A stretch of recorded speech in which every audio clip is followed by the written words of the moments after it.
In this episode, we're talking about democratic decline and one important aspect of it, which is the relationship between private sentiment and public discourse, and what populism and populist politicians are doing to smash that relationship.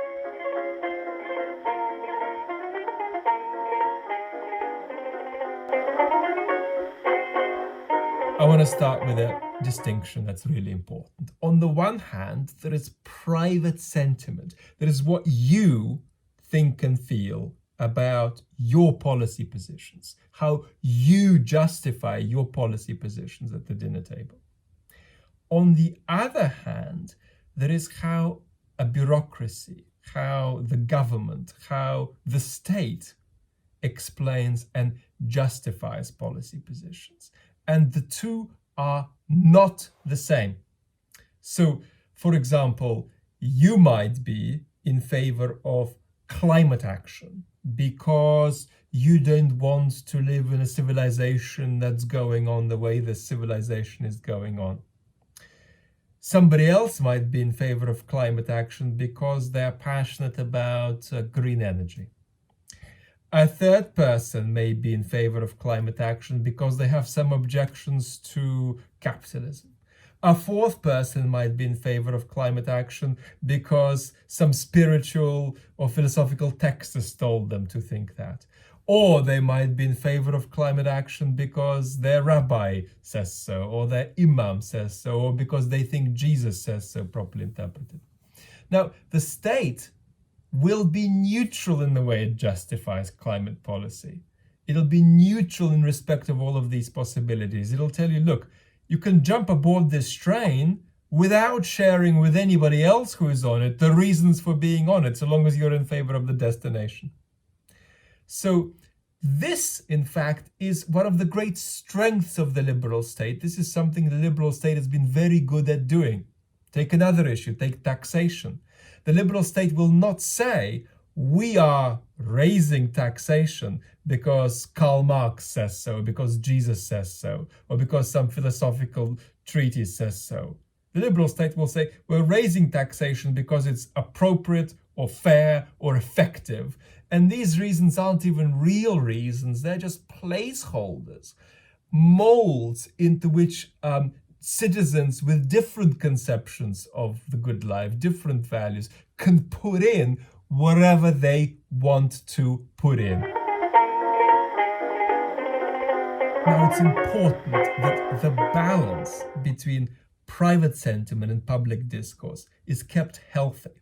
And it's kept healthy if the two don't get too close to one another or get too far from one another. If they drift too far from one another, what happens is that public discourse comes to have so little friction with private sentiment that it just doesn't persuade us, it just doesn't convince us, it doesn't seem real to us, it seems bogus, it seems removed from our concerns, it seems abstract or artificial or legalistic or irrelevant or whatever else.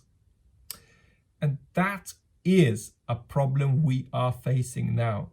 In Western societies today, we are facing probably the biggest crisis of trust in politics since perhaps 1848. And the crisis is a product of the fact that public discourse just don't make no sense to people anymore. It feels like they're watching a sports game with the jumbled up rules, some kind of combination of table tennis, tennis and badminton, and it's not clear who's got a bat or a racket or what the net should look like or what the rules are, who is winning.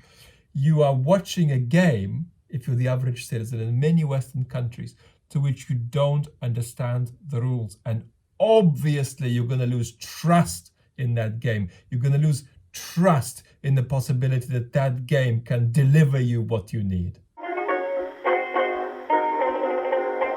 There is another way in which the dynamic between private sentiment and public discourse goes wrong, and that's if they get too close to one another. And now we're already getting near the point of this video, but be patient with me because there is one more point to make. The first way that the two can get unhealthily close to one another is when public discourse tries to eat up private sentiment. And that's what happened in the communist societies. I mean, I went for a couple of years through the Soviet school system in the 1980s, and I had to say things like that I love Lenin more than I love my family.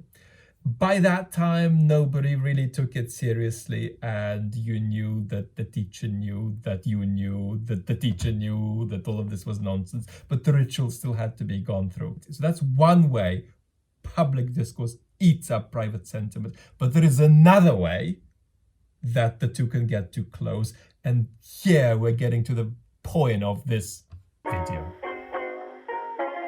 The second way that public discourse can get too close to private sentiment is if public discourse copies private sentiment in a fake way, in a dangerous way, in a destabilizing way, because the modern state can never speak like a private citizen, because it's got rituals, it's got institutions, it's got procedures to be faithful to. It's got citizens with very different beliefs, very different values, very different aims to be faithful to.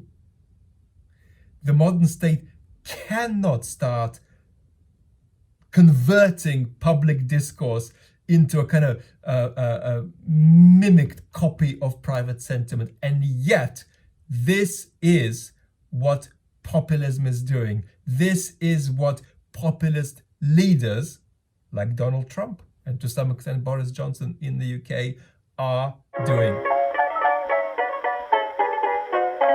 And it works. It works because we are in a situation where public discourse feels stale, feels irrelevant, feels removed from people's lives, such that people feel, well, look, I can't possibly make any difference to the way the world's going. I don't understand this game of politics anymore. I don't know how there is anything I can do to slightly inflect my society to go in the direction that I needed to go to feel more financially secure, to feel less existentially fearful. There is nothing I can do that makes any difference. Moreover, the way all of these levers and mechanisms work seems to make no sense to me. And then suddenly somebody comes along who kind of speaks my language.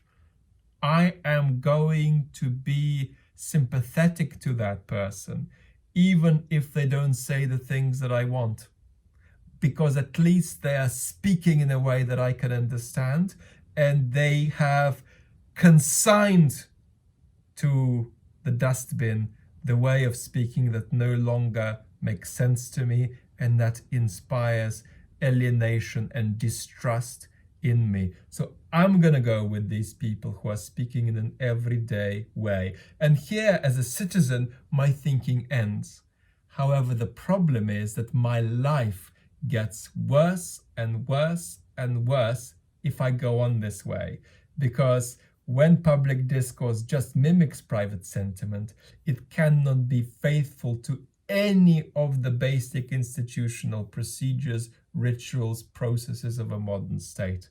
And so this is just a recipe for democratic decline, trying to rescue myself as a citizen from a situation of powerlessness.